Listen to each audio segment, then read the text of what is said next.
I'm not sure how many people really thought that what the world needed was Guy Ritchie's take on the Arthurian legend, but in the past, Guy Ritchie has both delighted and dismayed me.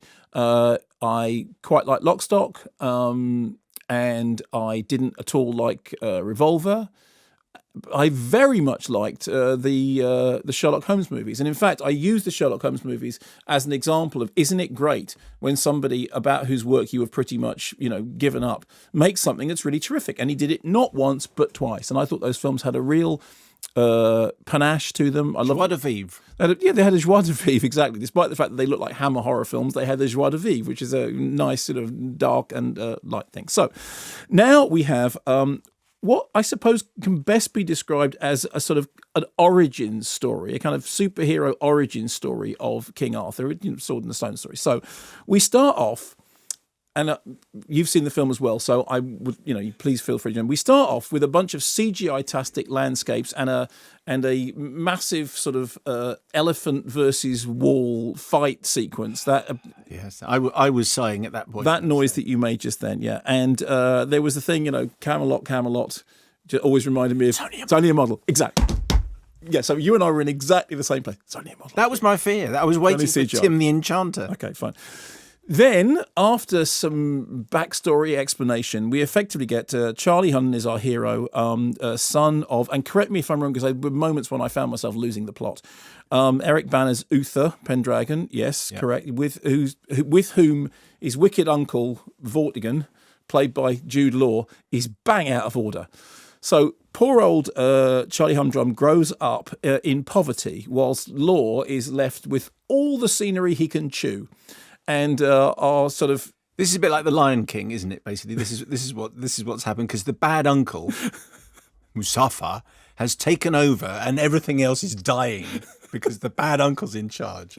However, the sword, which is in the stone, of course, remains a constant thorn in the side of the evil uncle, because he knows the prophecy that only the person who can pull the sword out of the stone is going to be dangerous to him. So what he does is he gets every person in the country, every young man in the country, to come and have a go at the sword. You have to do it because he obviously wants to find out who the person that can pull the sword out is.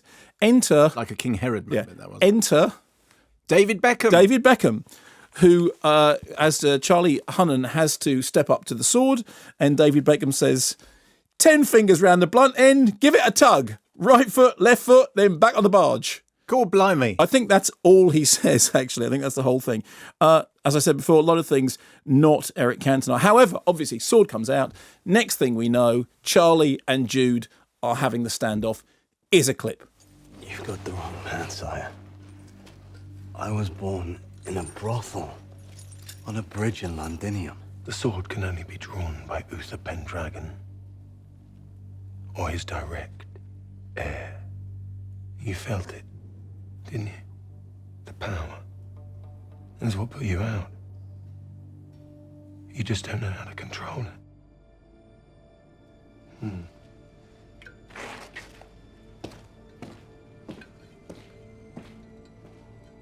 So what happens now? You know what happens now. You're quickly becoming a legend. Sword of the Rings? Board of the Rings, more like. No one will believe this. I went into this wanting it to be good, not least because there had been stories already that it had had box office problems, and there's nothing I like more than discovering that a film that has not, performed terrifically well is actually a much better film than people give it credit for. And I would go back time and again to being in the cinema with Kim Newman watching Hudson Hawk and laughing like hyenas, and the more everybody didn't laugh, the funnier we found it. And just because something doesn't become a box office smash doesn't mean it's better. There are plenty of really, really good movies that don't do well at the box office. Sadly, this isn't one of them. It is a film which I found head-bangingly dull. And considering how much stuff was going on, and considering how many stories within stories we were being told, and considering how much CGI and, general spectacular whiffle was being thrown at the screen, I was really surprised by how unengaging and lengthy I found it. There is a thing that happens in the Sherlock Holmes movies, which is to kind of slow, almost sort of time slice fight sequences in which Robert Downey's character figures out he's going to do this, and then he'll do that, and then he'll do that, and then he'll do that. And I think it worked really well. I remember thinking, wow, this, Guy Ritchie's got real style. He's figured out a way of doing this, of taking a tiny little bit of the Sherlock Holmes was about, him being interested in wrestling, and actually turning it into something which works really cinematically well. And credit where it's due, I think he made he made all that sing. In the case of this, it just looks like, you get the fight sequences, but they just look like some kind of cranked up version of The Football Factory with fantasy elements thrown in. There is a moment when one of the lead characters says, "Just do your fruit-caking job."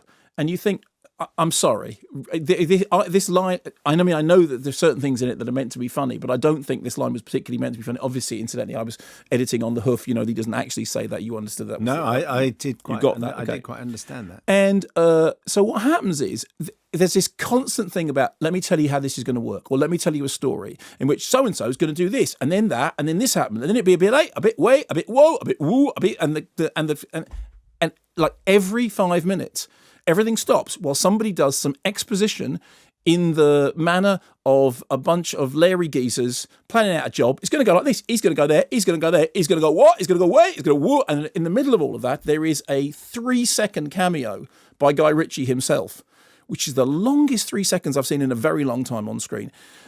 And every time they start doing another one of, Goose Fat John is going to say to Blimey Charlie, and He's going to say, Arthur Daly's a little dodgy, mate. He is. King Arthur. Underneath. He's all right. He's okay. all right, isn't he? So he's done a bit of thieving. It's Cover not him a up, crime, huh? is it? Well, it is technically a crime. That's what it is. It's King Arthur Daly. He's all right. That's, again, the best gag in this review, and it wasn't even me. Well, you put it together. I didn't think. Sorry. Okay, I set it up, and you just King Arthur Daly. King Arthur Daly. That's got to be the headline in your newspaper column. Is it the Telegraph? Yeah. Thank you. But the other thing is, I found myself thinking, the other day when we were reviewing Unlocked, and I was talking about Orlando Bloom's Cockney accent, and I said, "Where's Danny Dyer when you really need him?" And whilst I was watching this, I was thinking, "Where's John Boorman when you really need him?" Excalibur. I mean, I never liked Excalibur very much, but at least Excalibur had a sense of fantastical mystery. At least Excalibur had a sense of something otherworldly. I mean, yes, there was all that "you brought me back" stuff, which was like, please stop doing that.